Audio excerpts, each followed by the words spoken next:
Pulsar സുനിക്ക് ജാമ്യം കിട്ടി.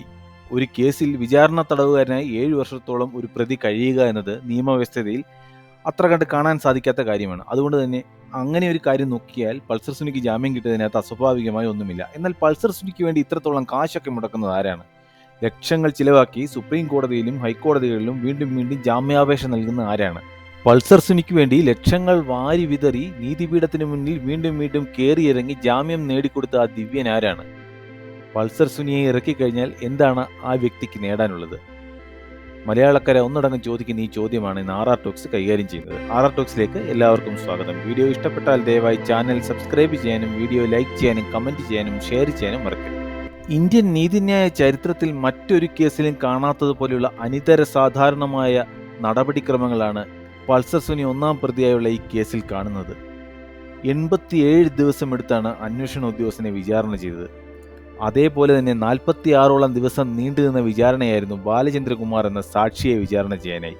അതുപോലെ തന്നെ അത്യപൂർവമായി ഇത്തരം ഒരു കേസിൽ ഏറ്റവും പ്രധാനപ്പെട്ട തെളിവായ മെമ്മറി കാർഡ് കോടതിയിൽ നിന്ന് നഷ്ടപ്പെടുക അല്ലെങ്കിൽ മാറ്റപ്പെടുക എന്നൊക്കെയുള്ള സംഭവങ്ങൾ നടക്കുന്നത് ഇന്ത്യയിൽ തന്നെ നടാടെയാണെന്ന് പറയേണ്ടി വരും. അത്തരത്തിലുള്ള സംഭവങ്ങളും ഈ കേസിൽ നടന്നു. ഇതിനൊക്കെ പിന്നിൽ ആരായിരിക്കാം? ശരിക്കും പറഞ്ഞാൽ നടൻ ദിലീപാണെന്നൊക്കെയാണ് ബൈജു കൊട്ടാരക്കരയെ പോലുള്ളവർ ആരോപിക്കുന്നത്. എന്നാൽ നമുക്ക് കാത്തിരുന്ന് കാണേണ്ട വിഷയങ്ങളാണ് ഇതൊക്കെ തന്നെ. ഒരു കാര്യം ഉറപ്പാണ്, പൾസർ സുനിക്ക് പിന്നിൽ ആരോ ശക്തനായ ഒരാളുണ്ട്. അത് നടൻ ദിലീപാകാം, അല്ലെങ്കിൽ മറ്റാരെങ്കിലും ഒക്കെ ആകാം. ഈ കേസിന്റെ വിചാരണ നീട്ടിവെക്കേണ്ടതും ഈ കേസിലെ യഥാർത്ഥ പ്രതികൾ നിയമത്തിന്റെ മുന്നിൽ വരാതിരിക്കേണ്ടതും ആരുടെയൊക്കെയോ ആവശ്യമാണ്. ആ പ്രബലന്മാർ ഇന്നും നമ്മുടെ സമൂഹത്തിൽ കൊടികുത്തി വാഴുന്നുണ്ട്. അതിന്റെ പ്രധാനപ്പെട്ട ലക്ഷണമാണ് പൾസർ സുനിയെ പോലെയുള്ള ഒരു പ്രതിക്ക് വേണ്ടി 7 വർഷമായി നീണ്ടുനിന്ന നിയമ പോരാട്ടവും അതിനൊടുവിൽ ജാമ്യം ലഭിച്ചതും. എന്തായാലും പൾസർ സുനി ജാമ്യം നേടി പുറത്തിറങ്ങി വരുന്നത് ഈ കേസിന്റെ വിചാരണയ്ക്ക് കാര്യമായ ദോഷങ്ങളൊന്നും ഉണ്ടാക്കുമെന്ന് കരുതേണ്ടതില്ല. കാരണം ഈ കേസിലെ പ്രോസിക്യൂഷൻ സാക്ഷികളുടെ എല്ലാം വിചാരണ കഴിഞ്ഞിരിക്കുന്നു. ഇപ്പോൾ പ്രതിഭാഗം സാക്ഷികളുടെ വിചാരണ മാത്രമാണ് കഴിയാനുള്ളത്. എന്തായാലും സുപ്രീം കോടതി ഇടപെട്ട സ്ഥിതിക്ക് ഈ കേസിന്റെ വിചാരണ ഉടൻ കഴിയും.